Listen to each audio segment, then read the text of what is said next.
Olá, sejam todos bem-vindos. Hoje conversamos com a professora Ângela Pelizer, que vai falar sobre a felicidade e o engajamento no trabalho.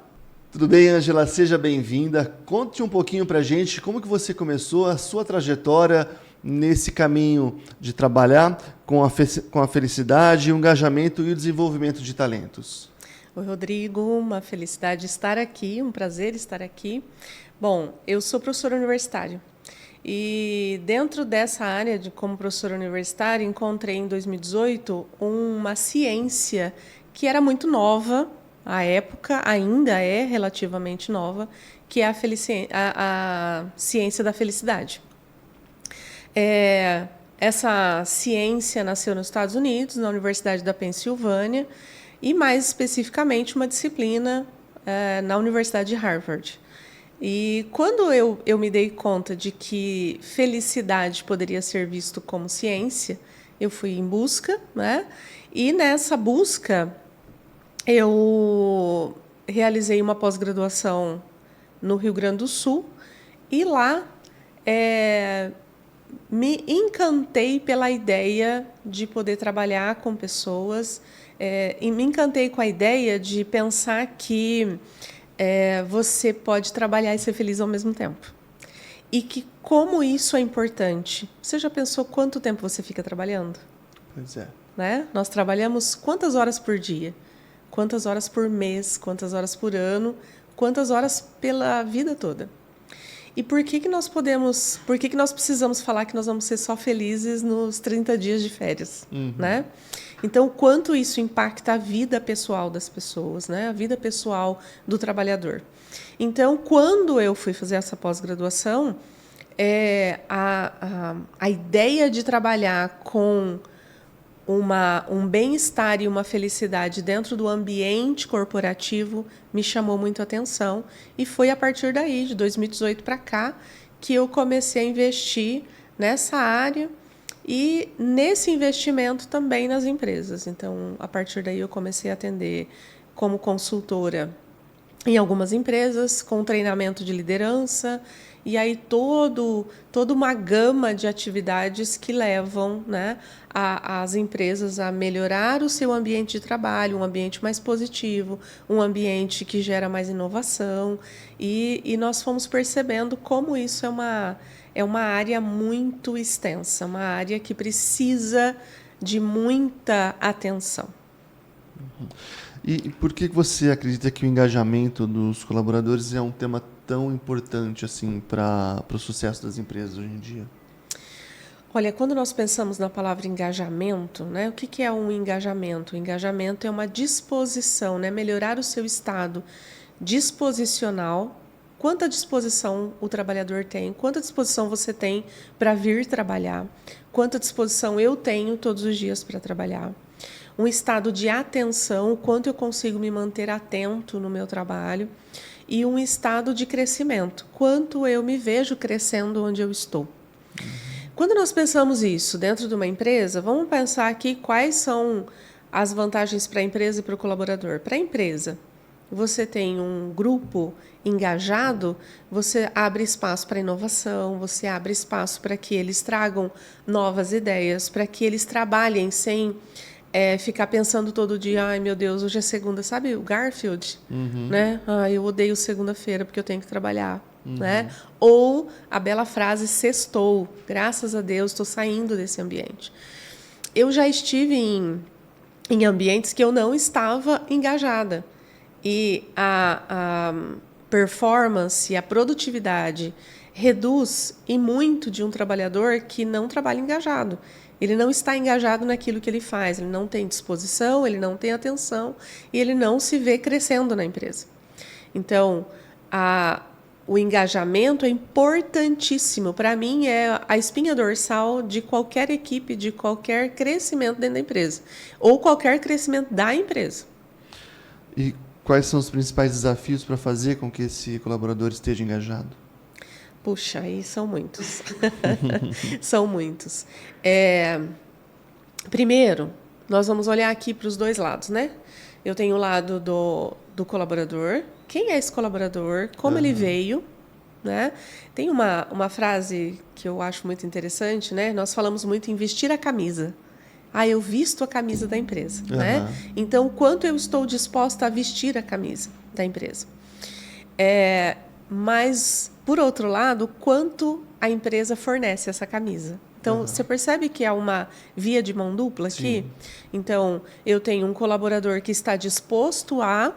E eu tenho uma empresa que fornece um ambiente favorável, um ambiente que seja positivo para que ele cresça nesse engajamento. E aí, obviamente que nesses dois sentidos, nós temos um colaborador que também traz a sua história, porque às vezes você não está bem aqui no trabalho, mas o seu problema é lá na sua casa. Sim. Né? Então, eu tenho uma parte que está relacionada ao colaborador, mas uma parte relacionada à empresa. E quando eu junto essas duas coisas, eu tenho também uma terceira via. Que terceira via é essa? Quando é que eu tenho maior engajamento na empresa? Quando eu ajusto essas duas vias, ou seja, o colaborador está disposto a crescer em todos os sentidos, não só financeiramente dentro da empresa. Eu tenho uma empresa que dá a camisa, ou seja, que propicia um ambiente, atividades, ferramentas para que haja esse crescimento. E no meio, essa terceira via. Essa terceira via é quanto os propósitos, valores da empresa, né? Aí a gente volta lá naquelas questões de valores da empresa, missão, valores, visão, missão e valores, estão congruentes com o propósito do colaborador. Eu já trabalhei em empresa que estava tudo bem. Eu estava bem emocionalmente, a empresa me dava oportunidades, mas aquilo que a empresa acreditava, eu não acreditava. Ou aquilo que eu acreditava não era praticado pela empresa. Isso gera um conflito. Então, a empresa pode oferecer, o colaborador pode querer, mas quando chega nessa terceira via, não se consegue um espaço. Porque aquilo que a empresa acredita, o colaborador não acredita, ou vice-versa. Isso estando claro na hora do recrutamento ajuda? Isso estando claro no recrutamento ajuda, mas ele tem que ver isso ao longo de todo o processo de estar na empresa, desde o onboarding, né, que essa entrada, esse período em que ele conhece. Mas quando eu falo em missão, visão e valores, eu não estou falando daquele quadro que se coloca lá na parede. Né? A missão da empresa é tornar pessoas felizes. Vamos imaginar isso, né? E aí o colaborador vê na prática, né, que isso não acontece. Sim. A empresa é uma família. E aí se vê só o lado ruim da família na empresa, né? Então, isso acontece dentro do ambiente, dentro da cultura organizacional. O que se vê durante todos os dias.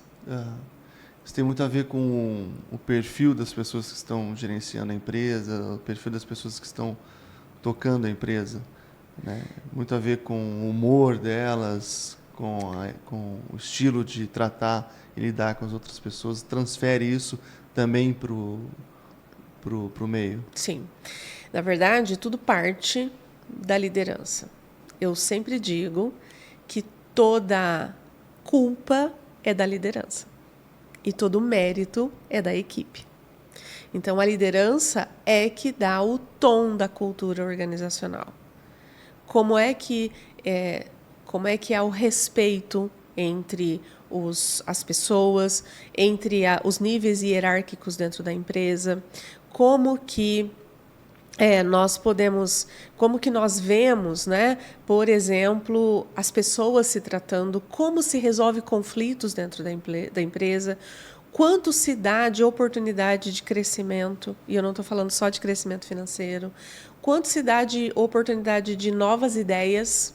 Porque quando há uma empresa, quando há uma liderança vertical, vertical completamente, que é o exemplo, que é o modelo de liderança do século XX, né? Eu mando e você obedece. Era isso que se fazia. Hoje, se nós pensarmos nesse modelo vertical de liderança, de comando, nós estamos... É uma empresa que está fadada a ter muitos problemas de rotatividade, de absenteísmo, de problemas relacionados aquele colaborador que vai tirando atestado para poder... hoje eu não quero ir, né? Porque ele não tem voz, ele não tem creditação ali dentro. Então, um problema é sempre da liderança. Liderança vertical é um grande problema. Porque o que é vertical vem pressionando o que está embaixo, né? Então, essa é uma visão. Então, não é só o humor, mas é o respeito, é a abertura para a inovação. Nós chamamos isso de segurança psicológica no trabalho. O que é segurança psicológica no trabalho? Você tem segurança em dar a sua opinião? Você tem segurança em dar novas ideias, trazer novas ideias para a empresa? Você tem segurança em dizer aquilo para o seu líder imediato ou para a alta liderança que alguma coisa que está acontecendo aqui não está certo? E você acha que você... Isso não quer dizer que todas as suas opiniões vão ser ouvidas, vão ser colocadas em prática. Mas você vai ser ouvido sem ser reprimido, sem ser perseguido, sem ser mandado embora porque você chegou e criticou a liderança, por exemplo. Trabalhar dentro do bom senso. Trabalhar dentro do bom senso e de uma noção real de democracia, de liderança em rede, de trabalho em rede dentro da empresa. O que é um trabalho em rede? Pequenos grupos que conversam. Quando nós estamos num grupo de 10 pessoas, se só um emite a sua opinião, que traz as suas ideias, você tem 9 pessoas executando uma ideia. Quando nós jogamos isso para 3 grupos de 3 pessoas que vão fazendo emergir novas ideias, nós vamos ter 9 ideias. Vai distribuir o fardo. Né? Vai distribuir o fardo, vai trazer ideias novas, vai trazer inovação para a empresa. Muitas vezes nós ficamos muito fechados naquilo que nós sabemos, no que nós pensamos, em como nós fazemos. E isso fecha muito, né, a visão da empresa, uma visão mais fechada mesmo. Você fala em relação a esse conflito, né, da forma de gerenciar do século XX. E hoje nós temos um conflito muito grande de geração. São desafios diferentes lidar com essa nova geração no ambiente de trabalho para mantê-los engajados e felizes? Sim, são desafios diferentes, mas eu vou puxar um pouquinho anteriormente a essa questão de geração. Até o século XX, Rodrigo, pasme, até o século XX, meados do século XX, final do século XIX, meados do século XX, ninguém ouviu falar que nós poderíamos ser felizes trabalhando. Sabe de onde vem a palavra trabalho? Ela vem... É terrível, né? É terrível. Vem da palavra tripalium. Tripalium era uma ferramenta que se usava para os escravos. Então, essa ferramenta era uma ferramenta de corte na lavoura, e quando eles faziam corpo mole, que eles fingiam que estavam doentes, que eles não queriam trabalhar, né? Que era a visão dos algozes, eles colocavam essas pessoas de castigo no tripalium. Então, é daí que veio a palavra trabalho. Trabalho, e ficou como sinônimo de castigo. Né? E essa visão veio até quase o final do século XIX, começo do século XX, que alguém foi dizer que o trabalho enobrece o homem. Né? Olha quanto tempo nós passamos. E agora, trazendo aqui para o século XXI, nós ainda temos resquícios. Nós estamos vivendo um período de bastante controverso, bastante conflito nesse sentido. Primeiro, eu sou do século XX, né? Milênio passado. eu e muitos da minha geração, gerações posteriores e anteriores, ainda vieram do século XX, ainda com essa ideia de que segunda é um dia ruim, o sextou. O que é o happy hour? Happy hour. Hora feliz. Hora feliz. Que hora que é o happy hour? Acabou o trabalho. Acabou o trabalho. Como se a gente pudesse ser feliz só na hora que acabou o trabalho, só no sextou. Né? Nós viemos dessa geração. Agora, a geração do século XXI é a primeira geração de toda a história da humanidade que quer ser feliz no trabalho. É a primeira que vem olhando para o trabalho como um processo de propósito pessoal, uma equidade ou um equilíbrio entre trabalho e vida pessoal, que eu posso trazer prazer para o meu fazer trabalhar. Olha aqui, né? Então, você está vendo que nós estamos com vários conflitos. Então, sim, nós temos conflitos de gerações, mas aí eu não quero pensar que sejam conflitos só geracionais por idade. Quem tem de 20 a 30, de 30 a 40. Eu atendo várias empresas. Há empresas familiares em que o conflito geracional é que o pai tem uma ideia de condução da empresa, né, em relação ao capital humano, que é disso que eu trato de capital humano, né, de pessoas. Ele tem ideias diferentes. Não, eu mando, tem que fazer e pronto. Foi assim que meu pai fez a vida toda e assim deu certo. Não vai dar certo hoje. E aí, muitas vezes é uma empresa familiar em que o filho quer ter uma postura diferente e há um conflito. Há conflitos, por exemplo, de colaboradores que têm essa ideia mais retrocessa, mais do século XX, em que ele fala, não, eu vou fazer aquilo que me mandarem fazer. Eu não estou aqui para dar ideia, para dar opinião. Eu estou aqui para fazer o que se mandou fazer. Então, não só de idade, né, mas de pensamento. Sim. Assim como eu atendo empresas que o gestor, a alta liderança, é formada por pessoas de 60, 70 anos e que perceberam que isso funciona, que hoje isso é o que vai trazer benefícios para a empresa e benefícios para o colaborador. E tem outro conflito ainda. Eu tenho pessoas que têm 40 anos, 50 anos, que são lideradas por, como eles dizem, meninos de 20, 25 anos.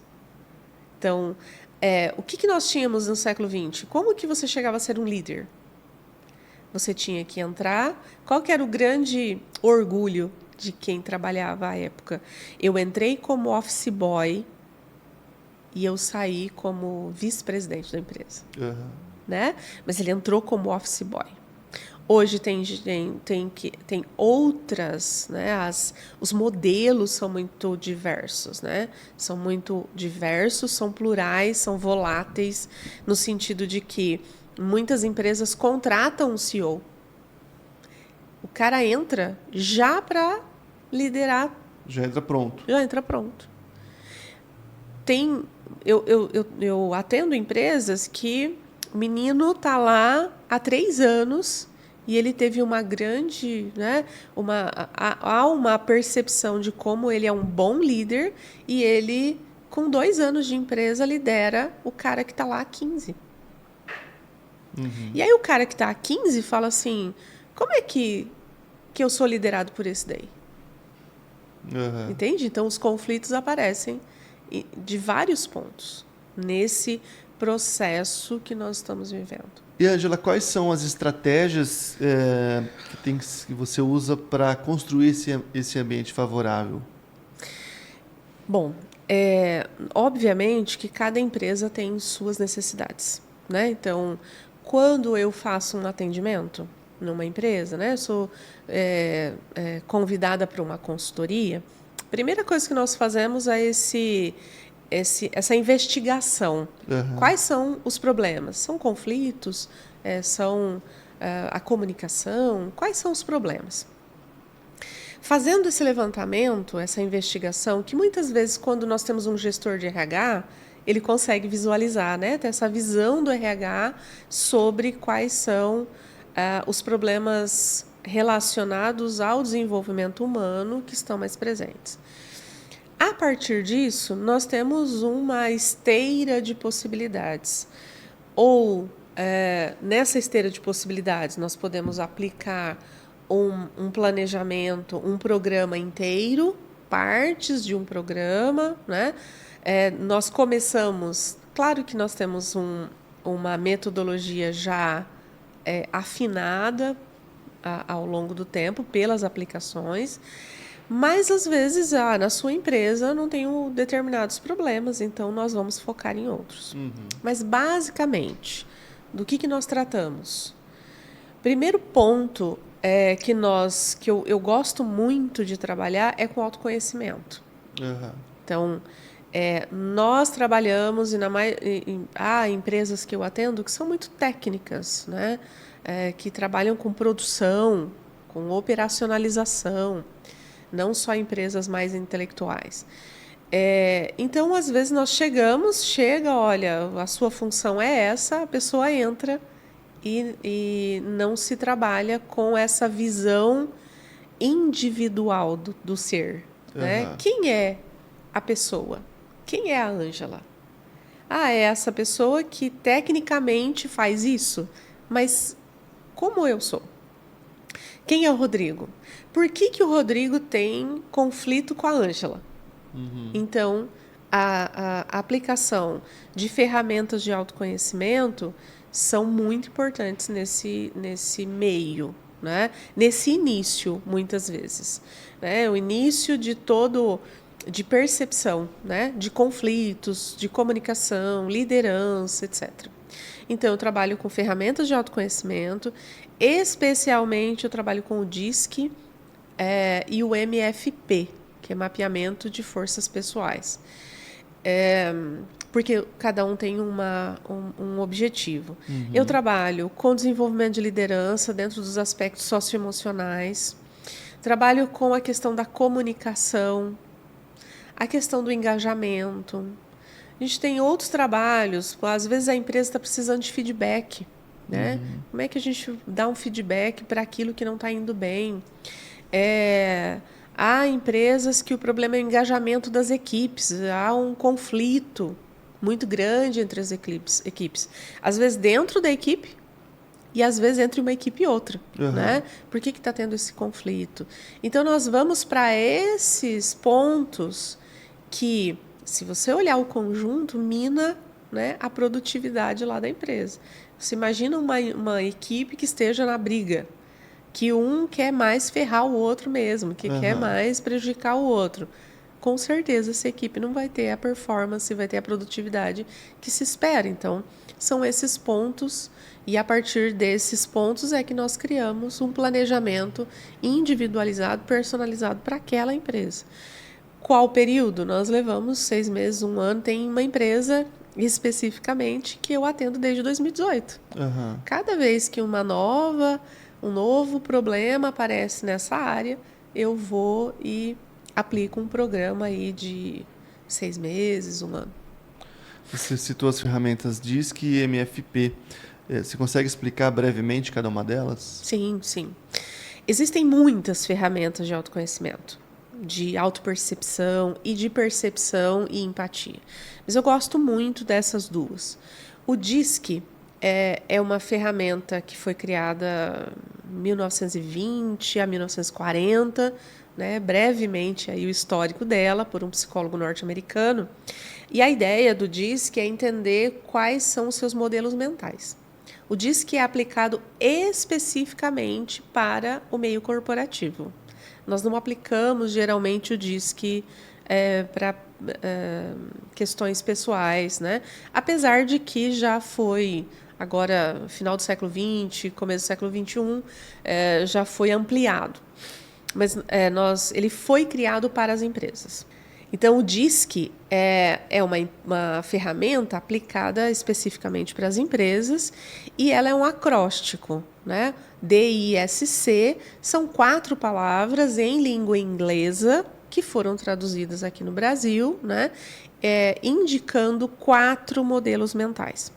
Então, seria o modelo dominante, o modelo influente, o modelo estável e o modelo analítico. Cada um desses modelos... Então, quando você entra numa empresa, tem sempre aquele quietinho, que é metódico. Provavelmente, a partir eu vou aplicar o DISC, que é um questionário, né, um assessment, e a gente já vai perceber que ele é um analítico. Quem é o analítico? É aquele que observa os detalhes, é o metódico, sempre. A maioria dos analíticos são aqueles que não gostam muito de conversa, que o barulho incomoda, né? Tem o influente, por exemplo, que é o social. É aquele que é tal, sabe aquele que vai para o café e conversa com todo mundo? Esse é o influente. O dominante é aquele que tem a posição mais de liderança. O estável, aquele bom ouvinte, sabe aquele que todo mundo vai conversar e desabafar, né? Então são modelos mentais, são modelos de pessoas. Por que é importante? Por que é interessante fazer isso numa empresa? Porque para não necessariamente um dominante vai ser um bom líder, ele precisa de outras habilidades, mas é uma pessoa que é um líder nato. Você já observa que essa pessoa aí tem uma liderança natural. Também é muito interessante porque às vezes tem aquela pessoa que é o quietinho, que não conversa muito e que o outro acha que ele é mal-humorado, que ele é, nossa, que pessoa chata, não conversa com ninguém. Quando nós fazemos isso numa equipe, Rodrigo, puxa, o Rodrigo não é chato. Ele é só analítico. Esse é o jeito dele ser. Você entendendo cada um deles também é muito mais eficiente na hora de escalar para algum tipo de função ou para visualizar esse funcionário na hora de pensar em colocar ele em dar algum tipo de promoção. Né? Acredito que... Exatamente. Ele não pode ser utilizado para promoção, né? Mas, por exemplo... Eu pego uma pessoa... Isso já aconteceu em empresas que eu atendi, tá? Um analítico, ele tem dificuldade de relacionamento. E para ser um líder, precisa ter relacionamento. E aí, quando que se escolhe um líder? Se escolhe pela tarefa. Nossa, o cara é um ótimo vendedor, vou colocar ele como líder de equipe, de venda. Só que, às vezes, liderar não faz parte do que ele quer. Acaba prejudicando ele. Acaba prejudicando ele e a equipe inteira. Então, muitas vezes nós aplicamos as 2 ferramentas, eu já vou falar da MFP para você, nós aplicamos as 2 ferramentas para isso também. Para entender, por exemplo, um analítico. Se eu coloco um analítico com atendimento ao cliente, ele vai ter muita dificuldade, porque ele gosta dos trabalhos mais técnicos, operacionais, com mais detalhamento. Atendimento ao cliente, para ele, é muito difícil. Então, um influente seria um ótimo colaborador para atendimento ao cliente. O DISC, inclusive, em algumas empresas que eu atendo, utilizam já aplicam a ferramenta no onboarding. Funcionário entrou, foi contratado, tem uma outra empresa que faz isso na entrevista de emprego. Faz a entrevista. Direciona ele para o setor. Direciona para um setor que ele vai ficar bem, ele vai ficar confortável e ele vai trazer uma produtividade maior. Acredito que isso não é uma regra, né? Não quer dizer que o analítico não pode atuar na função do influenciador e vice-versa. Exatamente. Então, aí vamos para o segundo, né? Para a segunda ferramenta. O MFP é um mapeamento de forças pessoais. Porque eu não posso pegar o DISC e dizer assim, Rodrigo, esse aqui é você. E aí você fica amarrado dentro da caixinha. Vai travar ele travar a pessoa. Até porque, né, é que nós hoje, aqui não dá tempo, mas o DISC ele não vai apontar, às vezes, um único modelo mental. na Pode maioria ser das analítico, vezes, mas pode ser líder também. ele pode ter dois, né? Porque há um cruzamento de modelos mentais aí, né? Então, o analítico e o dominante, por exemplo, que é o que é naturalmente líder, ele tem como modelo mental o cumprimento de metas. Deu uma meta, ele vai chegar até o fim. Entende? O estável e o influente já são mais focados em pessoas, em relacionamentos. Então, existem cruzamentos muito interessantes. Eu conheço pessoas, por exemplo, são raras essas pessoas, mas que têm 25% de cada um desses modelos. Uma dessas pessoas me disse que ele tem esses 25% de cada porque ele trabalhou nele. Porque cada um desses modelos tem pontos altos e tem pontos baixos. Tem pontos a melhorar. Todos nós temos pontos altos e todos nós temos pontos a melhorar. Aí entra também o MFP. Quando nós pensamos no mapeamento das suas forças pessoais, eu vou pegar essa predominância de modelo mental que você tem, que nós fizemos pelo DISC, e eu vou entender quais são as suas forças pessoais. Aí é uma ferramenta mais individualizada. Existem pesquisas importantíssimas. O modelo de forças pessoais nasceu no meio acadêmico. É científico. O DISC também. Mas as forças pessoais, elas nasceram na Universidade da Pensilvânia, juntamente com a ciência da felicidade, ali pelo início dos anos 2000, e eles fizeram um hall, um ranking de 24 forças. Então, nós desenvolvemos 24 forças. Alguns mais, em algumas outras forças são menores em mim, mas eu tenho essas 24 forças. Então, eu vou dar alguns exemplos. Forças do amor ao aprendizado, espiritualidade, trabalho em equipe, liderança, força da generosidade, força da curiosidade, da criatividade. São 24. Essas forças são agrupadas em 6 virtudes que formam o ser humano, as características pessoais do ser humano. Elas são aplicadas dentro das empresas e fora das empresas. E foram validadas em praticamente todos os países do mundo. Tem, assim como diz, que validação no Brasil. Então, eu me preocupo muito com isso. Eu não saio aplicando também ferramentas que não têm validação.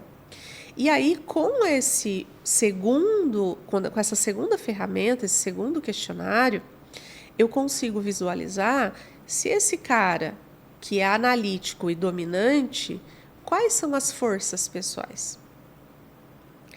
Ele tem muita força de criatividade. Ele tem força de liderança, de trabalho em equipe.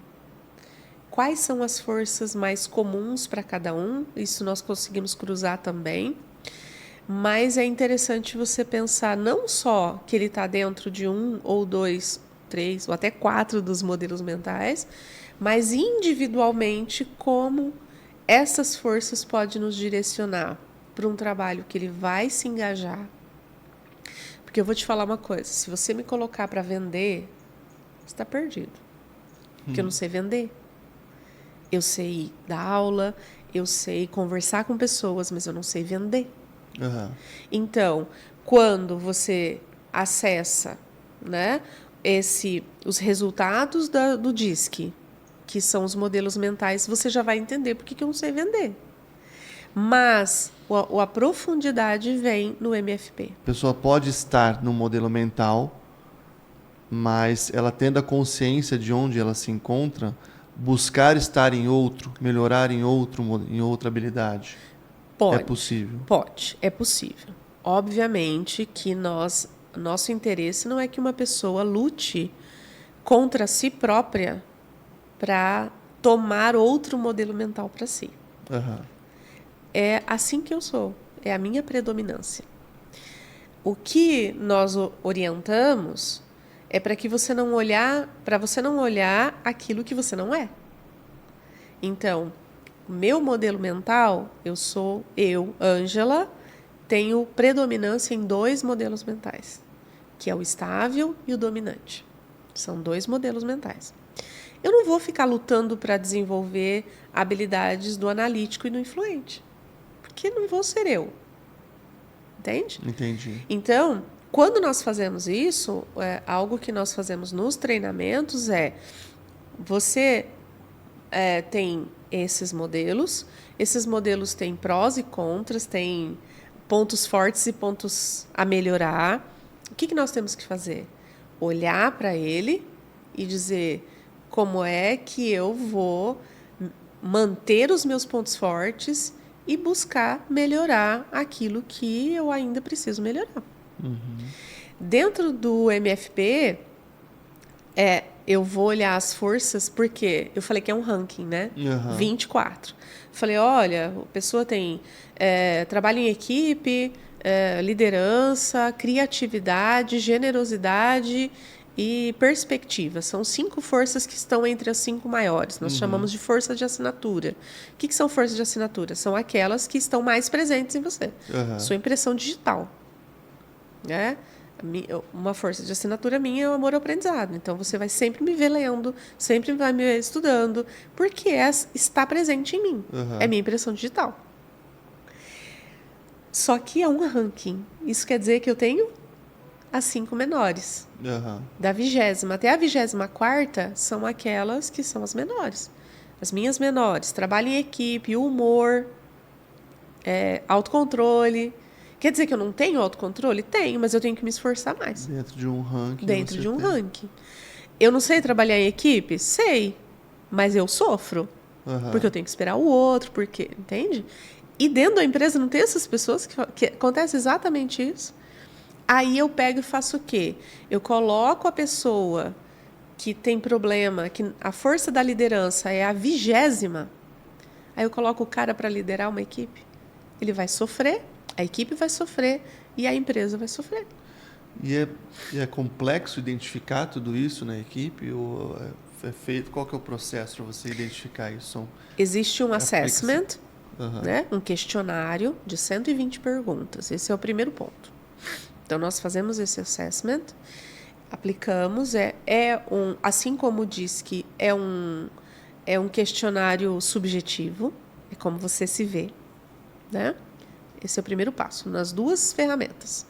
O segundo passo das 2 ferramentas é aplicar a ferramenta para a equipe sobre você, com perguntas bem direcionadas, mais abertas, né? Como que você acha que o que ele deveria melhorar como líder? Tal coisa, a pessoa clica numa coisa. São respostas anônimas e que nós temos que juntar para entender como você se vê e como a equipe te vê. No MFP, nós fazemos nós colocamos as respostas no mapeamento e nós vamos entender dentro desse mapeamento se as suas forças mais presentes são intrapessoais, ou seja, você ficaria melhor num trabalho sozinho. Se elas são interpessoais, então aí tem uma gama, dependendo da empresa, de trabalhos que o relacionamento é importante para essa pessoa. É uma pessoa mais emocional, uma pessoa mais racional, para a gente entender. Né? Eu atendi uma empresa que uma líder era extremamente racional, estável lá no DISC. Então, toda vez que ela tinha que dar uma advertência para um colaborador, o colaborador respondia, porque existia um conflito comunicacional ali, ela saía chorando.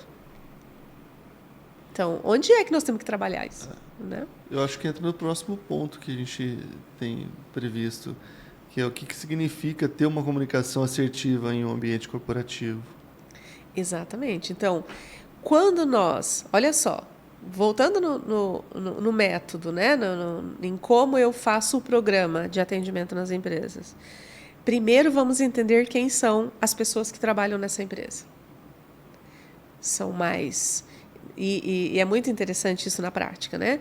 Então, não, mas ele é assim porque ele é influente, por isso que ele fala esse tanto, né? Ele é líder porque o dominante está aí e tal. Então, aí nós vamos entender como essas pessoas comunicam.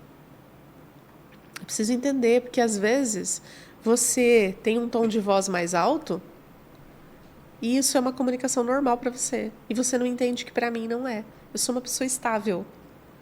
Meu grande foco é o relacionamento com as pessoas. E aí para você não, você é dominante. Você fala alto, você tem um tom, entendeu? Mais firme. Aí você vem falar comigo, eu choro. Uhum. O que é um problema de comunicação? Não, nós não nos conhecemos. Nós não conhecemos quem são as pessoas da equipe. Isso não significa que você pode ser desrespeitoso comigo. Isso é outra coisa. Sim. Isso é questão de caráter, de comportamento. Uhum. Não é mapeamento mental, né? Não é modelo mental. Eu conheço líderes que são extremamente desrespeitosos, dominantes desrespeitosos, mas eu conheço inúmeros dominantes que têm uma comunicação respeitosa. Uhum. Então, o primeiro ponto é, vamos conhecer como essas pessoas comunicam. Como um dominante comunica, como um influente comunica e assim com os outros. E aí, trazer um modelo, trazer um processo de comunicação assertiva. Uhum. Nem agressiva, nem passiva, mas assertiva. No modelo de comunicação que as pessoas possam delegar ao invés de comandar, né? Conversar ao invés de discutir no sentido de conflito, né? Então, nós trazemos essas bases, né, da comunicação assertiva para que nós fazemos simulações no grupo, na equipe, para que eles possam entender como, puxa, mas quando eu falo assim, isso é fato real aqui, né? Estou trazendo um case, né? Mas você se sente assim quando eu falo assim? Mas eu não vejo isso, eu não falo com essa intenção. Mas quando você coloca no grupo, né? Olha, mas você fala assim, para mim isso é agressivo. Uhum. O autoconhecimento, né? O autoconhecimento e esse conhecimento mútuo na equipe, né? Então, isso parte para esses outros pontos, né? Nós falamos um pouco também sobre expressão corporal. Às vezes eu falo assim, ai, que lindo que você fez. Nossa, que lindo que você fez. Uhum. Que lindo que você fez. A minha postura enquanto líder também vai trazer para o outro um significado, às vezes um significado muito maior do que aquilo que ele verbalizou. Ou até mesmo aquilo que ele queria mostrar. Né? Aquilo que ele queria mostrar. Às vezes a intenção está muito mais na expressão corporal. Aliás, se você for ler qualquer coisa sobre expressão corporal, ela toma da atenção 75% da nossa atenção. 75% está relacionado à expressão corporal. Sobram 25% para a minha fala. Uhum. Na verdade, tem alguns autores que dizem que o tom de voz vai ganhar aí uns 10, 15%, vai sobrar uns 5, 7% para a palavra que eu disse.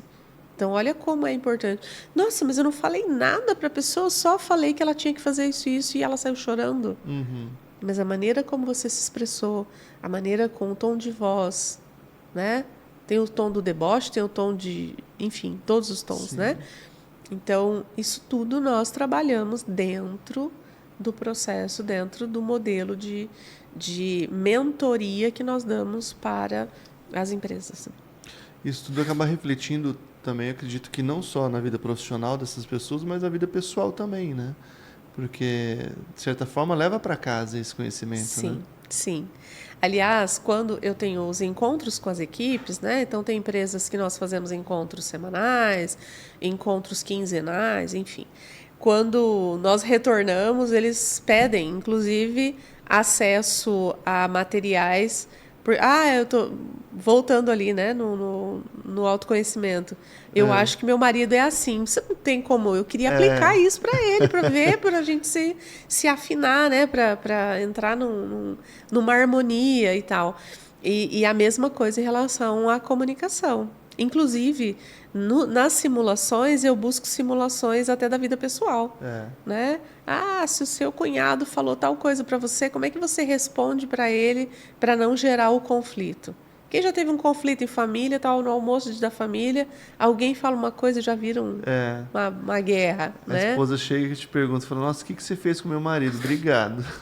Ou o inverso, né? Exatamente, né? Exatamente. Então, assim, essa compreensão do outro, né? Aliás, Rodrigo, falando de comunicação, e nós falamos, né? Trazemos aí para pensar em como isso reverbera na vida pessoal também, né? A Forbes tem uma matéria, acho que de 2021, 2023, não me falha a memória, não vou me lembrar a data.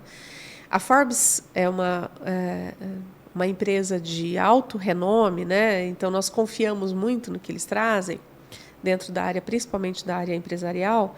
A Forbes diz que ouça bem, todo problema é problema de comunicação.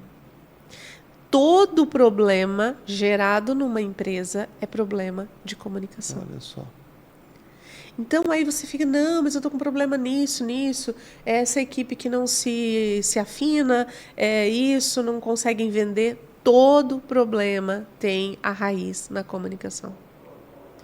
Então, na maioria das vezes, nós trabalhamos, a maioria das vezes a empresa inclui comunicação. Porque dentro do planejamento, dentro do programa, porque comunicação Olha, nós falamos do autoconhecimento, entrou comunicação. Do que nós vamos falar daqui a pouco, vai entrar comunicação. Todo problema envolve a raiz da comunicação. Como eu comunico, como eu recebo. Né? A responsabilidade sobre o que eu estou dizendo agora, a sua responsabilidade sobre o que você está ouvindo e como você está processando, porque também tem isso. Às vezes eu realmente não falei de maneira agressiva, mas a maneira como o outro, né, os gatilhos mentais do outro, como o outro recebe e processa, ele já julga. Né?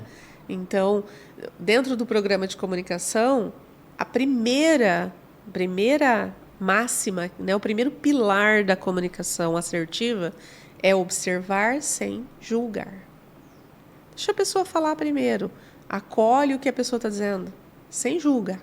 Porque a primeira coisa que a gente faz você fala uma coisa, eu estou aqui te ouvindo, mas já estou processando o meu julgamento. Né? Você já tira uma conclusão antes dela terminar de falar. Eu já tiro a minha conclusão. Então, o primeiro pilar da comunicação assertiva é observar sem julgar. Isso tudo tem a ver, e muito, né, como você já adiantou, com a inteligência emocional da pessoa, né? Tanto daquela que vai, tanto do emissor como do receptor. Né? E o que é inteligência emocional e por que ela é tão essencial para liderar uma equipe?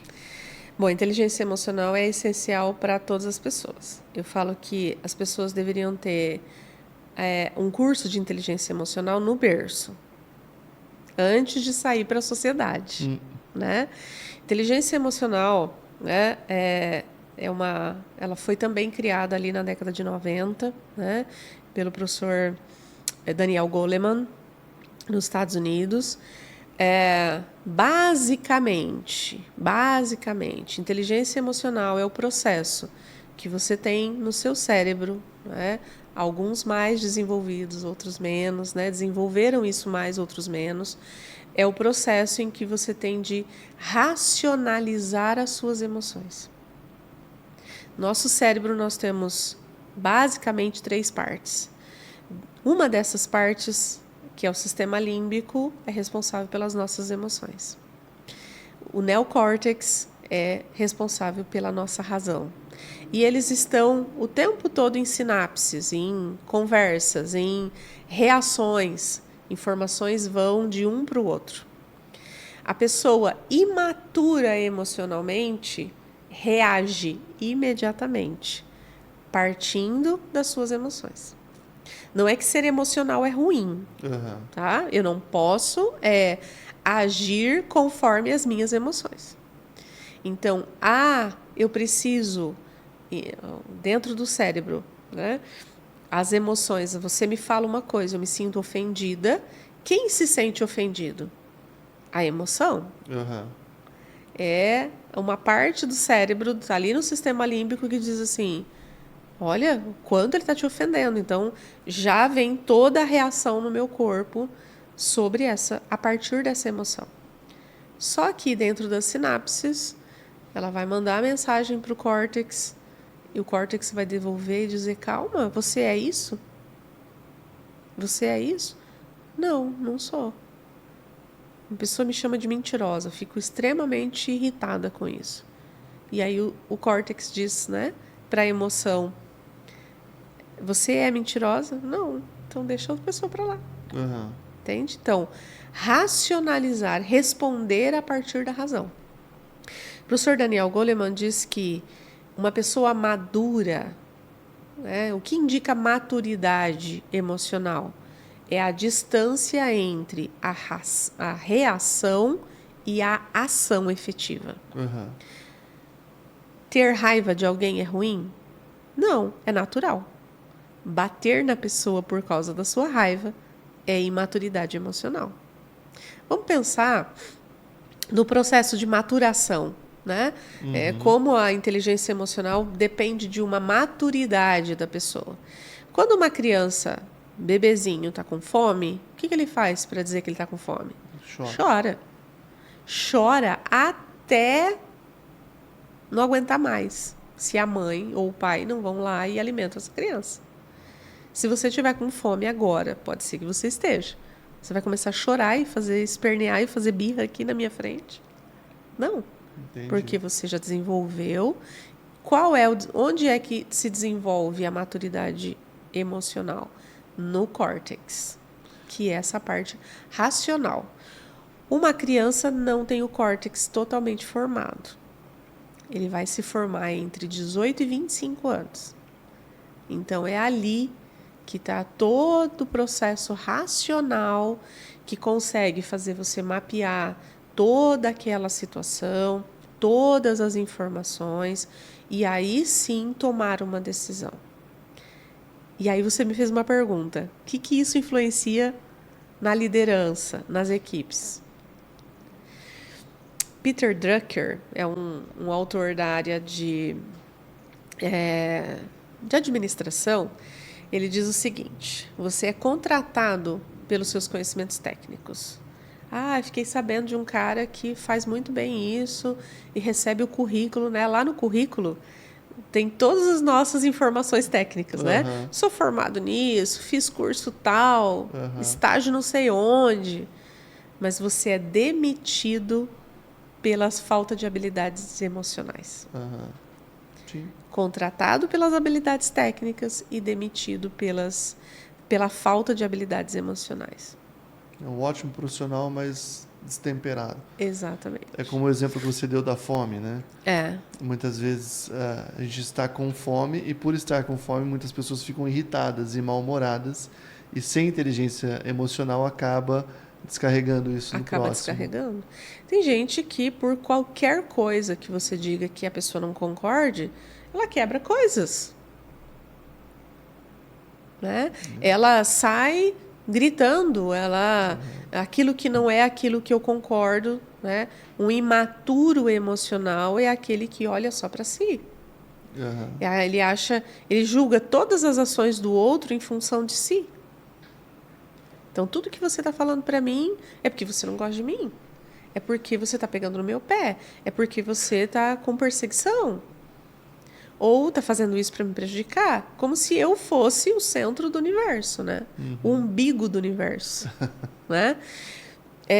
O Daniel Goleman diz que quando você é líder, quando você vai trabalhar, né? Usei uma frase do Peter Drucker, mas o Daniel Goleman, que foi quem escreveu o livro Inteligência Emocional, o livro mais vendido no mundo,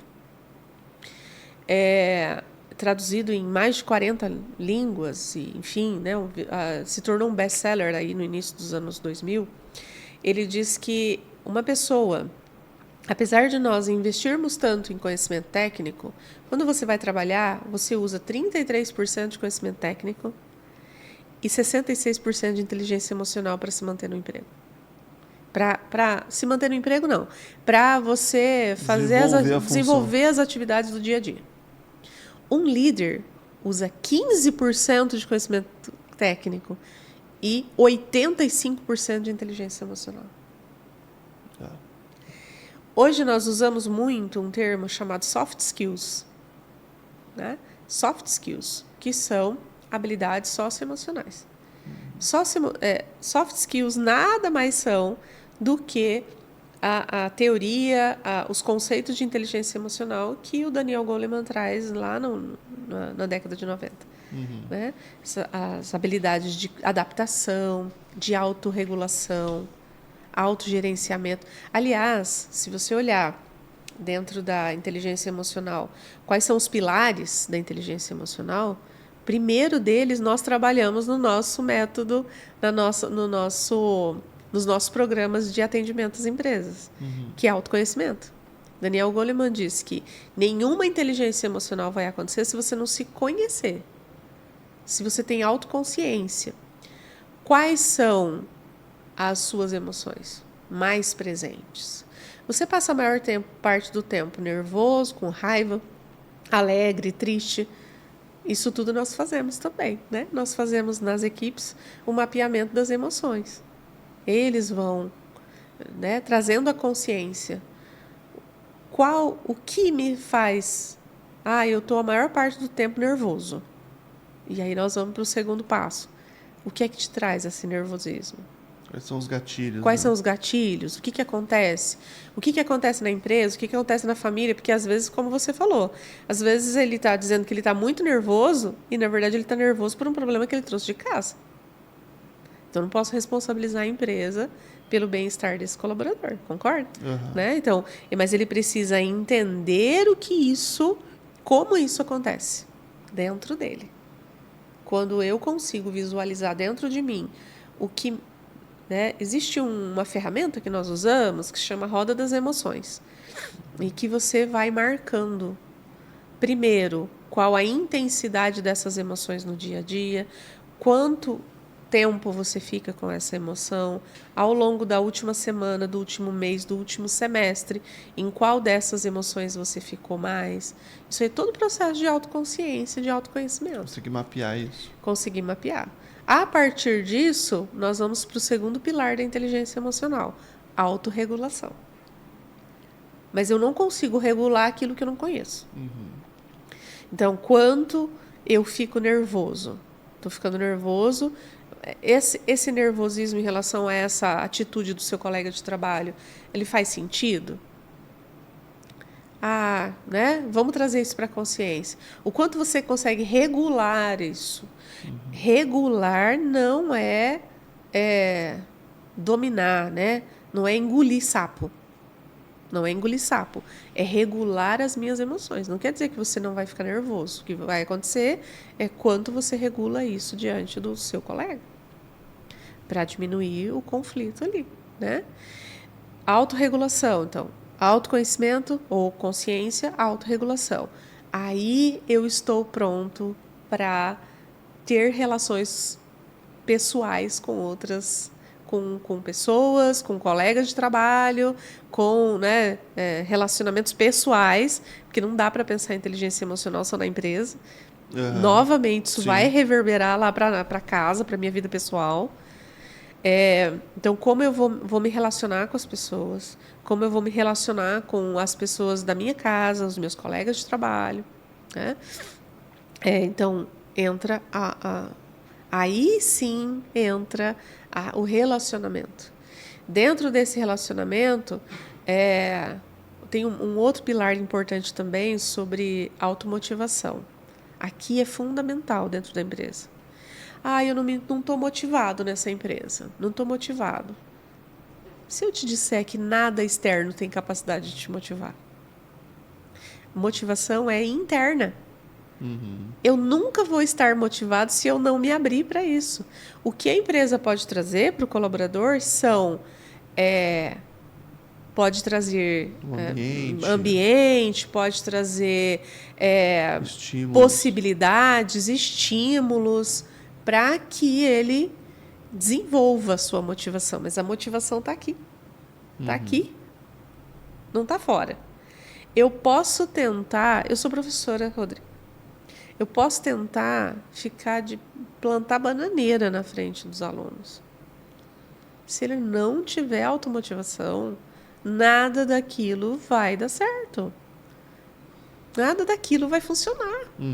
Por quê? Porque a motivação é interna. Então, dentro de inteligência emocional, a automotivação é importante. A empatia é importante nos relacionamentos. Né? Dentro desse pilar dos relacionamentos. O quanto eu consigo visualizar o outro no lugar em que o outro está. E mesmo assim, apesar de o outro não corresponder àquilo que eu queria, no meu ideal de colega de trabalho perfeito, no meu ideal de colaborador perfeito, de líder perfeito, como é que eu consigo ter um olhar para ele e respeitá-lo onde ele está, dentro daquilo que ele, da maneira como ele é? Porque eu não posso fazer com que você seja igual a mim. Você é você. Sim. Você tem a sua história. Eu nunca vou conseguir usar o seu sapato. Aquilo que me motiva pode não motivar você. Aquilo que é valor para mim pode não ser valor para você. Aquilo que é fundamental, essencial para mim pode não ser para você. Então, os relacionamentos, por isso que eu digo que inteligência emocional tinha que ser ensinada no berço, lá no maternal. Porque eu só vou conseguir me relacionar de maneira saudável se eu estiver maduro, ter amadurecido emocionalmente. De certa forma, as relações humanas são assim, né? Da forma que nós somos criados em casa, nós acabamos fazendo isso fora de casa. Repetindo. Né? Se em casa eu posso fazer tudo, eu faço manha, eu ganho.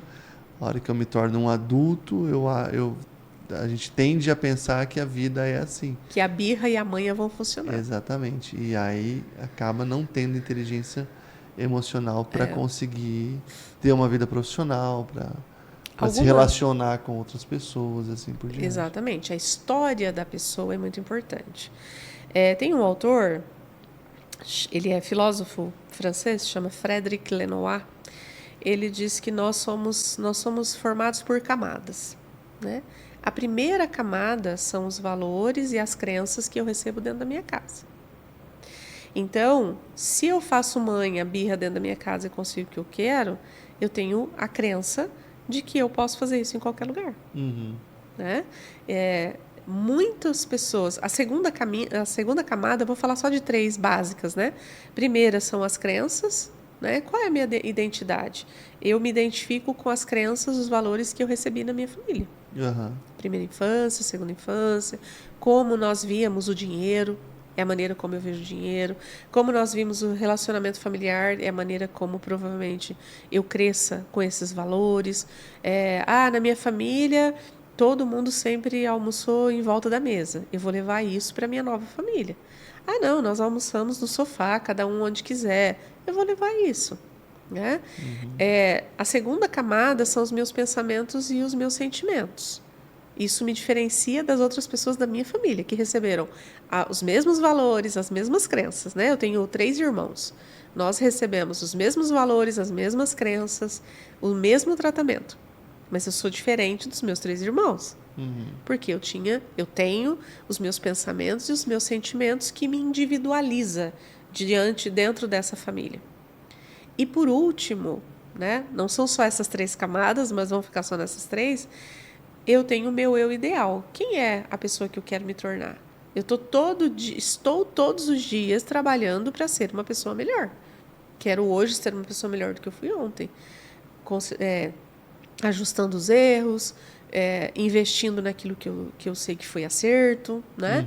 Então, isso é que me torna uma pessoa única. O problema é que, às vezes, nós não trazemos essa autoconsciência, voltamos no primeiro pilar da inteligência emocional, de como a minha família tratou isso, como eu me comportei dentro da minha família e isso foi acatado ou não, né?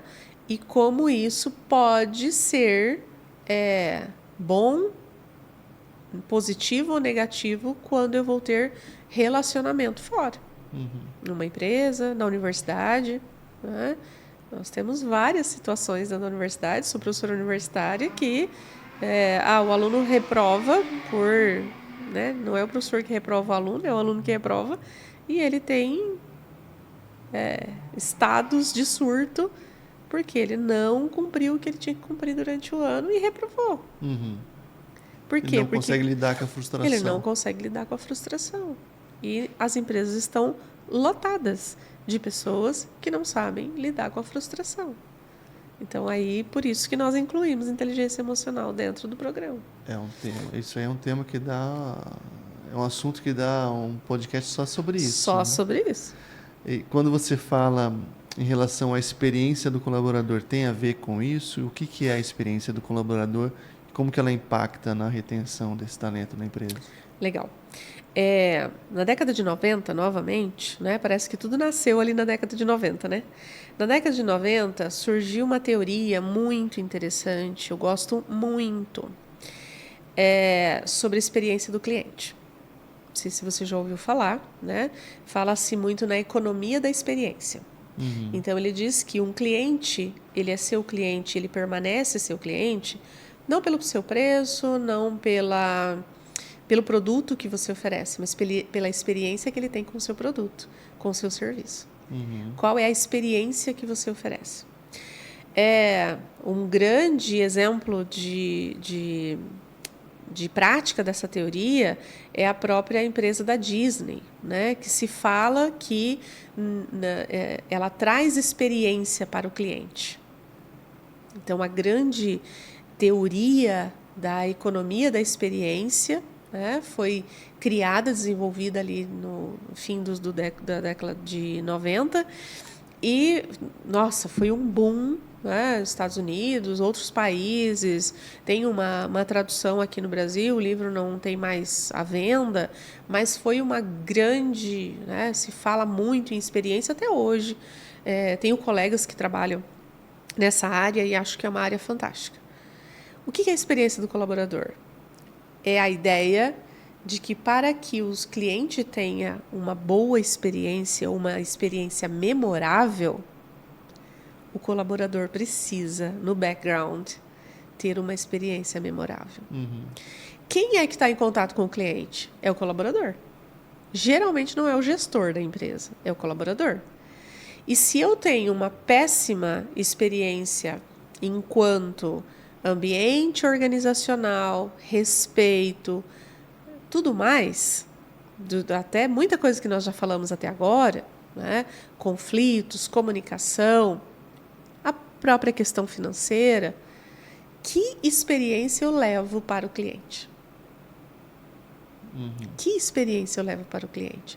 Então, quando nós falamos, o termo em inglês é Employee Experience, ele está dizendo que se o colaborador não tem uma boa experiência, ele não consegue levar uma experiência memorável para o cliente. Vamos pensar no restaurante. Coisa, né? Você vai para o restaurante, se você chega nesse restaurante, vamos imaginar você e sua esposa estão comemorando o aniversário de casamento. Você quer que seja memorável. Então, você escolhe um restaurante por algum motivo. Concorda? Sim. Você escolhe um restaurante por algum motivo. Você entra, você quer ser bem atendido.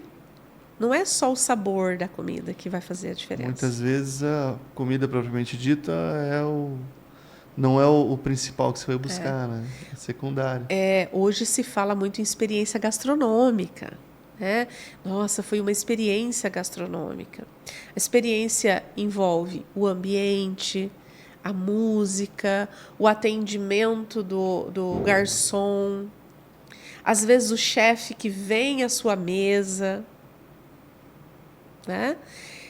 Se você tem uma boa experiência, né, tudo estava indo maravilhosamente bem. E na saída, quando você foi pagar, você quis pagar no cartão e a moça disse, olha, a maquininha está quebrada. Ah, mas como é que eu faço? Eu não trouxe dinheiro. Se vira. pessoa que está te atendendo. Posso fazer nada. Colocou tudo a perder já. Toda a experiência que você viveu caiu por terra. Você vai lembrar da boa experiência nesse restaurante ou você vai lembrar da moça que falou para você que problema seu, se vira? Você vai lembrar disso. Às vezes ela disse isso porque ela também levou uma bronca lá atrás. Sim. Às vezes ela disse isso porque ela está com um problema sério com o seu líder.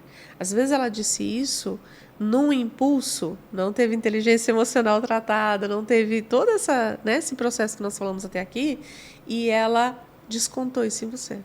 Às vezes ela já relatou o líder dela que a máquina estava quebrada e ele falou isso para ela, né? Se vira. E ela recebeu isso. Ela não tem uma boa experiência. Quantas vezes, Rodrigo, vou dar um outro exemplo aqui de empresa. Você foi no supermercado e você viu o caixa e o empacotador falando mal da empresa. Eu tive essa experiência N vezes. Por quê? Porque se a pessoa não está, é ela que tem contato direto. Ela tem contato direto. Quantas vezes eu passei num caixa de supermercado e eu falava, meu Deus, essa pessoa trabalha assim o dia todo. De mau humor, tá mal. Depende só da empresa? Não. A gente vai voltar lá atrás no engajamento. 50% do colaborador, 50%, uma via do colaborador, uma via da empresa e a terceira via dessa congruência de quem é o colaborador e de quem é a empresa. É um contexto. Né? É um contexto.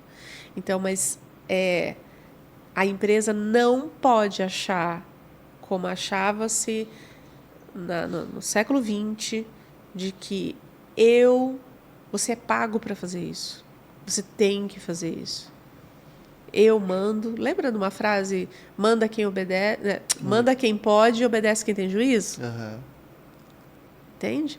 Então, havia essa liderança vertical, como nós já falamos, essa impositiva. E hoje, com essa visão, muitas vezes, do colaborador, das pessoas de maneira geral, né? O colaborador é uma pessoa, de que eu preciso ser feliz no trabalho, de que eu preciso ter prazer naquilo que eu faço, que eu preciso entrar em estado de flow, né? Nós falamos de ter estado de fluxo. Nós estamos aqui conversando há mais de 1 hora e eu não vi o tempo passar. Eu não estou vendo o tempo passar, porque é uma coisa que eu tenho prazer em fazer, que eu quero me desenvolver.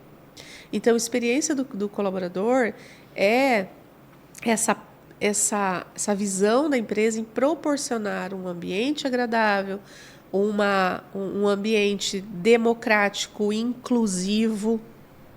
Como é que ele se sente? O colaborador ele se sente pertencente dessa empresa, né? Qual que é o senso de pertencimento que ele tem em relação a essa empresa? Quais são uma coisa fundamental para a experiência do colaborador é a transparência dentro da empresa. A transparência de processos. Isso funciona assim, assim, assim, do começo ao fim.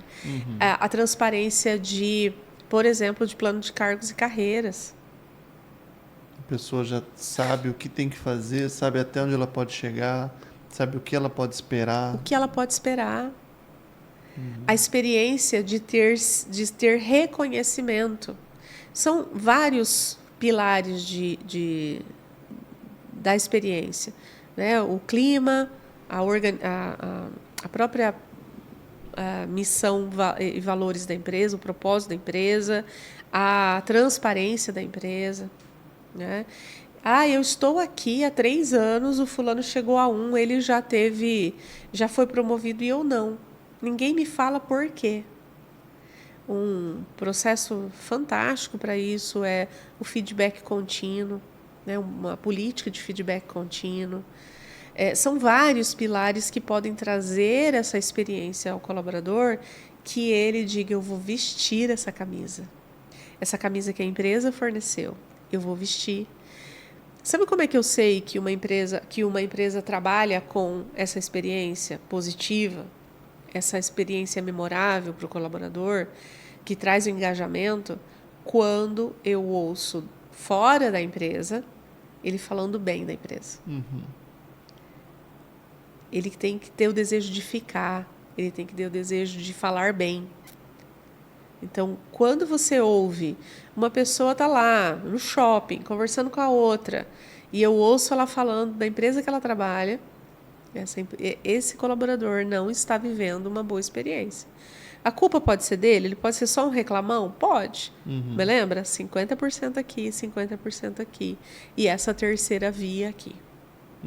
Mas existem probabilidades que a gente pode trabalhar, né? Tem probabilidades. A probabilidade dele falar bem, dele querer continuar, se a empresa passa para ele uma boa experiência. Exatamente. Do trabalho.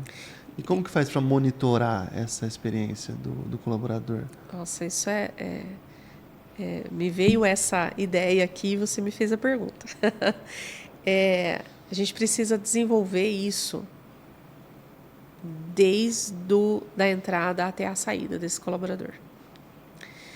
Desde a entrada, né? Às vezes a gente fica muito preocupado com o onboarding, né? Com essa entrada do colaborador, como é que ele vai se sentir acolhido, etc, etc. Mas às vezes até no momento de despedir um colaborador, de demitir ou no pedido de, às vezes ele pede demissão porque encontrou uma coisa melhor, um outro projeto de vida, ok, tá tudo certo. Todo esse processo tem que ser visto, monitorado e desenvolvido. Visto, monitorado, desenvolvido. Ano a ano, semestre a semestre, mês a mês. Como é que nós podemos fazer isso? Primeiro, com um planejamento. A empresa precisa ter um planejamento do momento que o colaborador entra até uma possível saída. Precisa haver um planejamento.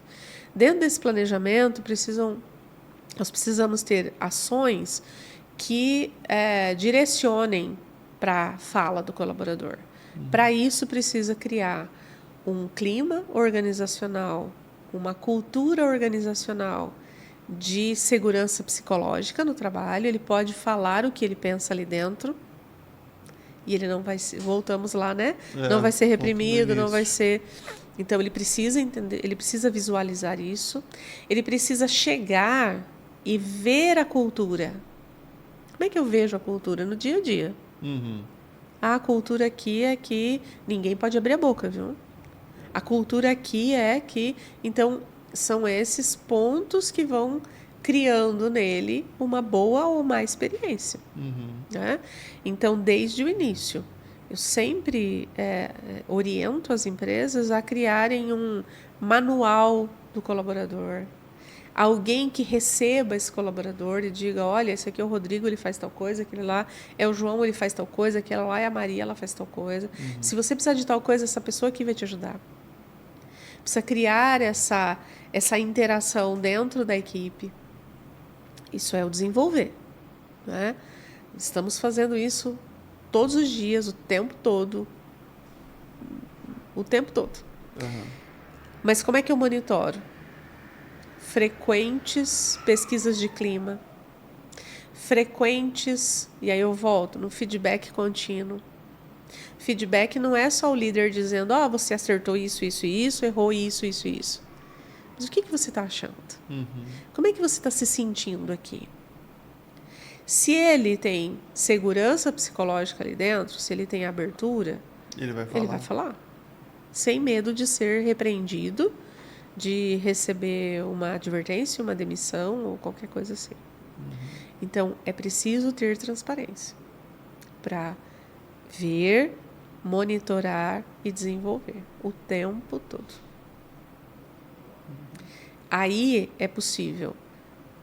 Tem gente que acha que trazer uma boa experiência para o colaborador, ou como eu falei, né, no início, que eu trabalho com felicidade no meio corporativo, vamos fazer uns puffzinhos e vamos colocar um redário. Uma empresa uma vez falou, eu quero fazer um redário naquele cantinho lá. Eu disse, para quê? Para eles, a hora que eles estiverem muito pressionados, muito estressados, eles vão lá para a rede e eles podem ter um tempinho, tem uma musiquinha de fundo. Falar, então a rede vai ser o refrigério para sair do inferno que é a empresa. Num canto separado, inclusive, né? Eu vou lá para o meu manto de refrigério para eu descansar 5 minutos para depois voltar para a pressão que eu vivo aqui dentro. Então, precisa ser planejado. Você resolveu a causa, né? E não... Resolver o sintoma, não a causa. Né? Resolver o sintoma. E um sintoma que daí 5, 10, 15 minutos vai voltar tudo de novo. Sim. Né? Volta tudo novamente. É a mesma coisa, a pessoa está com dor de dente e tomar um dipirona. Vai melhorar, logo vai voltar assim que o efeito passar. E se você tem uma cárie no dente, só vai resolver se você curar a cárie. Né? Algumas empresas me chamam para palestras, né? Eu quero que você venha me dar uma palestra motivacional. Eu falei, olha, não sou a melhor pessoa. Eu dou palestra nesse sentido, no caso, né, na ideia de trazer consciência, de trazer o despertar ali. Normalmente, depois de uma palestra, nasce um planejamento, um programa de intervenção. Mas a palestra motivacional pode ser um tiro no pé. Vai lá, motiva, todo mundo bate palma, tal. Todo mundo se abraça, aí todo mundo se abraça. Né? Resolve todos os problemas de conflitos na hora. Na segunda-feira, a palestra, sexta-feira à tarde. Segunda-feira voltamos. Já tá, o problema está lá ainda. O problema está lá. Então, pensar em felicidade no trabalho, em bem-estar no trabalho. Né? Hoje nós não falamos mais nem em felicidade, nós falamos em bem-estar e falamos em saúde mental. Você sabia, agora em outubro, saiu uma matéria na BBC que a síndrome de burnout, que é a depressão nascida especificamente no trabalho, aumentou na última década 1000%. E qual a causa? Qual a causa? Tudo isso que nós conversamos aqui.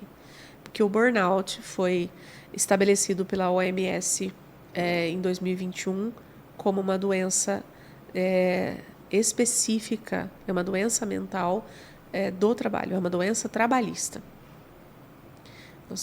Teve um aumento de 1000% nos últimos 10 anos.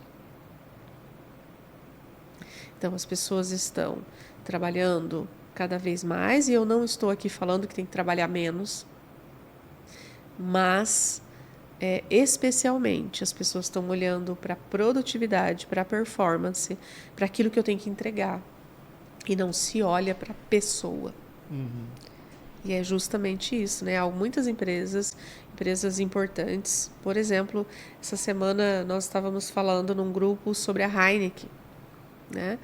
Que é uma fabricante de cerveja que implantou um programa de felicidade no trabalho, um programa permanente. Então, atividades esporádicas, ou criar um redário, um lugar para eles jogarem videogame, para desestressar, um cafezinho, uma palestra motivacional. Isso não vai trazer um ambiente positivo para a empresa. Isso vai apagar um fogo aqui ou outro que vai gerar outros ali depois.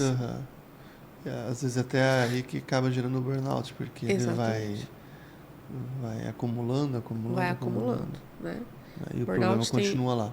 Tem várias causas, né? Mas levam, né? O excesso de trabalho, o excesso de pressão. A pessoa, ela não dorme porque no outro dia ela tem que trabalhar. Tem dor de estômago, tem dores, né? Somatizam, né? Tem todo um rol, né? De sintomas e causas mas ela é uma doença mental que nasce especificamente no ambiente de trabalho. Tá certo.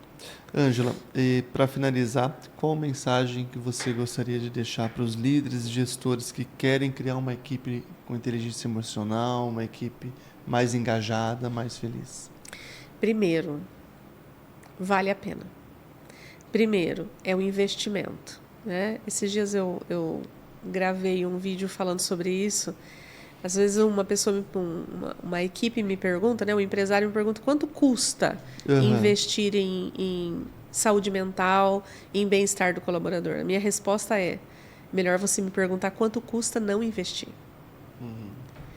Você sabia que para uma empresa, uma média, uma empresa que tenha 30% dos seus colaboradores que não estejam bem mentalmente, emocionalmente, isso dá pelo menos 10%, come 10% do faturamento da empresa? Nós temos uma calculadora, né? A minha equipe desenvolveu uma calculadora que traz todos os aspectos, né? Rotatividade, diminuição da produtividade, entre outros. E eles fazem nessa calculadora uma simulação. Uma empresa que fatura 1 milhão por ano, tem 10 colaboradores, e 3 desses colaboradores estão mal, com atestado ou não, mas não estão dentro desse engajamento, não tem a sua experiência resguardada, custa mais de R$110 mil para essa empresa. Então, a primeira coisa que eu gostaria de dizer, vale a pena. Vale a pena investir na saúde mental, no bem-estar do colaborador, para o bem da empresa e para o bem daqueles que estão ali na empresa. Esse é o primeiro ponto. Segundo, busquem desenvolver programas que sejam planejados, programas que sejam sérios, programas que sejam contínuos e não esporádicos. Para isso, procurem pessoas especializadas na área, porque há muitos. Né? Há muitas pessoas que dizem, eu tenho uma proposta, eu tenho uma atividade, vai lá, aplica uma atividade uma vez no semestre. Então, é um contínuo. E mais, nós precisamos desenvolver o senso de pertencimento. É o lugar que eu quero estar.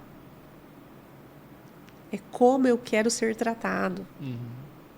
Não é a família, né? Porque a família é a nossa, mas é o lugar em que eu vou passar a maior parte do meu tempo. Mais do que a própria família. Porque no tempo que nós estamos com a família, uma média de 7, 8 horas, nós dormimos. Né? E na empresa nós estamos mesmo. Né? Vale a pena. Faça um programa. Busque saber dos colaboradores aquilo que precisa, o que eles estão sentindo dentro da própria sua experiência, do engajamento. Faça uma pesquisa de clima, mas invistam, porque isso é o que diferencia as boas empresas das excelentes. Não só os colaboradores, né, mas a própria diretoria. É fundamental que tenha esse autoconhecimento, né? E tem essa consciência disso tudo. Na verdade, todas as vezes, né? E inclusive quando eu ensino aos meus alunos também eu falo sobre isso. Quem eu preciso convencer primeiro e desenvolver primeiro é a alta gestão. Né? Quando eu falo em colaboradores, eu não estou tirando o presidente, não estou tirando o CEO, não estou tirando os líderes. Todos têm que fazer parte. Quando nós desenvolvemos, por exemplo, um programa de feedback contínuo, se eu não trato o feedback desde o presidente ao mais baixo escalão da empresa, alguma coisa vai ficar furada. Tem empresas que querem que eu desenvolva vários programas. Olha, mas aí o gestor não pode participar. Eu falei, então é melhor não fazer. Porque a visão tem que ser única, para que haja mesmo uma cultura organizacional. Né? Tem empresas que eu acho muito bacana, né? Tem uma empresa que eu atendi até abril, maio agora de 2024, que todos os treinamentos estavam, todos os gestores, todos os líderes, pessoal da operacionalização e as meninas da limpeza. Todos, inclusive terceirizados. Aí funciona. Né? Aí funciona. Porque senão é só um fazer de conta, né? Porque alguma área, alguma camada da empresa fica de fora. E aí não se torna uma cultura organizacional. Né? Ângela, para quem quer saber mais sobre esse tema, para quem quer conversar mais com você, como que faz para entrar em contato contigo? Olha, eu acho que o mais fácil aqui hoje são as redes sociais, né? Então, no Instagram eu estou @angela.pelizer. @angela.pelizer. Pelizer com Z. Acho que é a maneira mais fácil. Lá nós temos outros outras possibilidades, né? Nós podemos conversar e será um prazer, assim, tratar sobre isso, porque é isso que traz um propósito para a minha vida, né? Quero quanto mais empresas dentro de um processo de uma qualidade de vida, desde todas as camadas hierárquicas da empresa, né? Para que ela seja uma empresa realmente que traga essa experiência, esse engajamento e que, obviamente, seja uma empresa produtiva, né? Nós queremos que as empresas cresçam e uma forma de crescer é investir no capital humano. Muito obrigado, parabéns pelo seu trabalho, parabéns pelo seu empenho e estamos à disposição. Sempre que precisar, é só entrar em contato e estamos aqui para te atender. Obrigada a você, eu te agradeço aí pela oportunidade e pela conversa, que para mim foi agradabilíssima, né? Fico aqui, isso aqui é um assunto que eu falo o dia inteiro, se quiser e se precisar, né? Então eu agradeço bastante. Muito obrigado. Nós conversamos com a professora e consultora Ângela Pelizé, que falou sobre engajamento no trabalho e a felicidade do colaborador.